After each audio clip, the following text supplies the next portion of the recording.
الرحيم نحمده ونصلي على رسوله الكريم.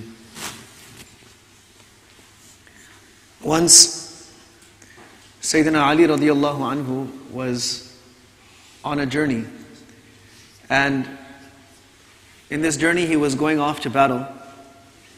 He had his armor strapped onto the back of his camel, and at some point the armor was lost. He went ahead and completed that expedition. When he came back, he saw that someone has his armor and is trying to sell it in the marketplace. Now in those days, the armor would be custom made, so you knew which one was yours because it was made just for you. He said, "Hey, that's mine." He said, "No, it's not." He said, "It's mine. It was on my camel and I lost it." He said, "Well, it's in my hands. I'm selling it. Do you have any proof that it's yours?" So Ali radiallahu anhu could not argue with him at that time, but he said, I need to get this sorted out. So let's go to the court and settle it. The court said, yes, the qadi of the Muslims, the judge of the Muslims is going to decide what happens with this armor. So the man said, okay, happily I will go. So when Ali radiallahu anhu, who at that time is Amirul Mu'mineen, he is the Khalifa of the Muslims, of the whole world, he appears in front of the judge, and the judge has both people stand at a very even and an equal distance from him. There's no preferential place for the Khalifa just because he is the ruler. He says, yes, what is the issue? So Ali radiallahu anhu said that this is my armor, and as I was going through the marketplace, I saw this fellow trying to sell it. Now that person was a non-Muslim. So Qadi Shurayh, who was the Qadi at that time, he turns to the man and says, what do you say? He says, well, it's in my possession, so it must be mine, unless someone can prove that it's not mine. So the Qadi, Shurayh, he, according to the law, that whoever makes the claim has the burden of proof, has the burden of evidence. If you're making the claim, you have to prove it, not the person who is sitting there with whatever it is that they have. If you're going to say that this is not his, it's mine, you better have some evidence. So he says, do you have any witnesses, any evidence? He said, yes, my slave Qambar, he will testify, and my son Hassan will testify. So he said, Qadi Shurayh, the judge, said, look, Amir al-Mu'mineen, I believe you in what you're saying, that this armor is absolutely yours. But I need evidence. And in my court, I do not allow, whenever somebody makes a claim, to back up that claim, I do not allow a son to testify in favor of his father. So the testimony of your son Al-Hasan radiallahu anhu cannot be accepted. So Ali radiallahu anhu said, how can you say that? You're going to reject the testimony of someone who is guaranteed to be from Jannah? Nabi sallallahu alayhi wa sallam said, Al-Hasan wal-Husayn sayyida shababi ahli al-Jannah. These two grandsons of Nabi sallallahu alayhi wa sallam, they are going to be the leaders of all the youth of Jannah. So he is guaranteed to be from the people of Jannah, and you're going to reject his testimony. He said, no, I'm not doubting anything that you're saying, but the rule is that a son cannot testify in favor of his father if the father is the one making a da'wah, making a claim. So I'm sorry, I cannot accept it. It's not that I'm not accepting him, but I cannot accept his testimony. So then Ali radiallahu anhu said, well, I don't have any other proof, so I guess I have to let go of it. So fine, so be it.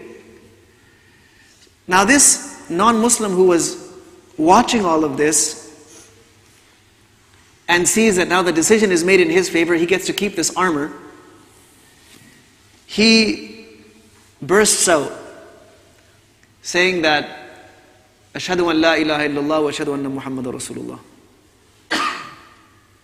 And he said, I testify that this armor belongs to you and it is not mine. And I testify that this deen is haqq.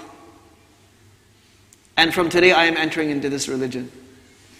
So no one knows what happened with this guy. What happened to you? All of a sudden, you came into court, you were saying it's yours, and then all of a sudden you change your mind and you're all Muslim and everything. So what's going on? So he said, look, this armor was strapped onto the camel of Amir al-Mu'mineen while he was on his way to Siffin, one of the battles. And it fell off. It got loose and fell off. I picked it up and I took it back and I tried to sell it.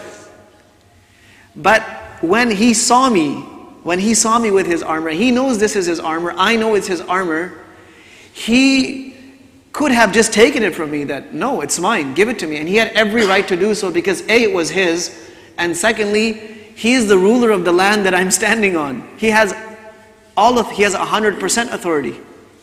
But he didn't use that authority. Instead, he said, I'm going to take you to the court. And that court is run by him.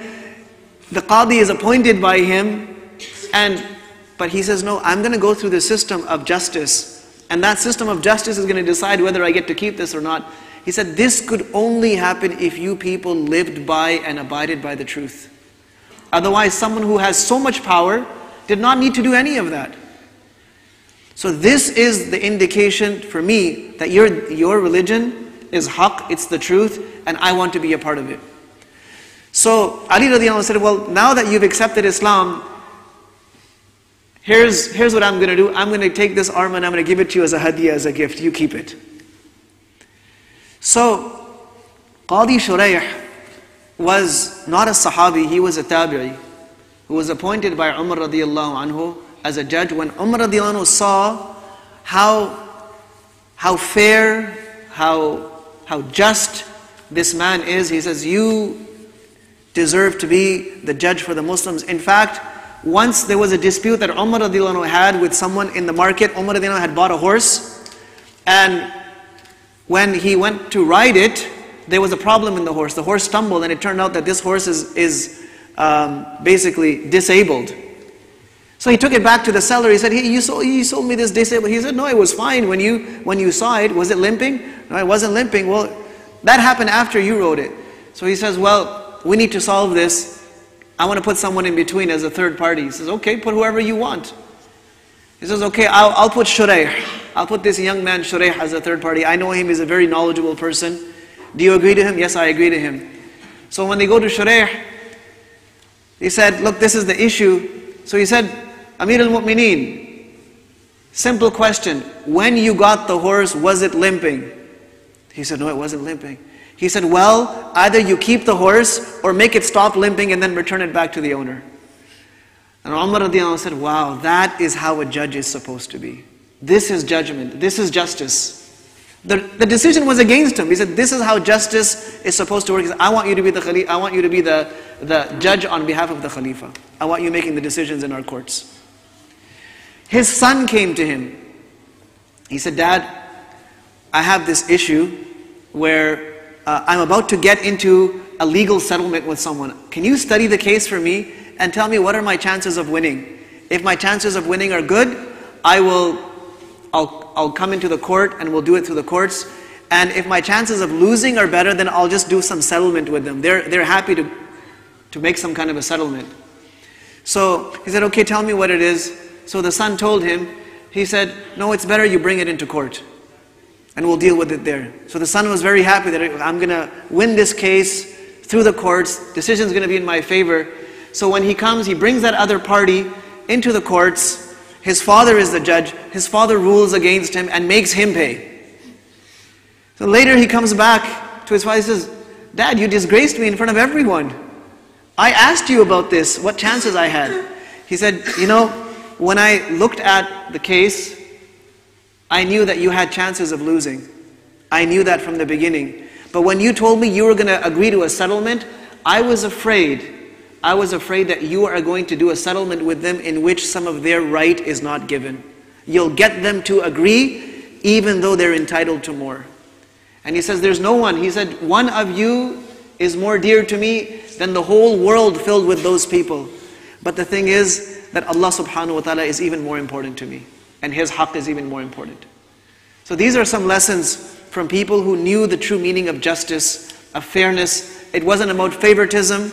It wasn't about covering up the truth. It wasn't about getting your way. It wasn't about cutting corners, finding loopholes, finding ways to get things done. It was about doing things properly, fairly, every single time. May Allah subhanahu wa ta'ala enable us to walk in their footsteps. Wa sallallahu wa sallama wa baraka ala nabiyyina Muhammad wa ala alihi wa ashabihi ajma'in.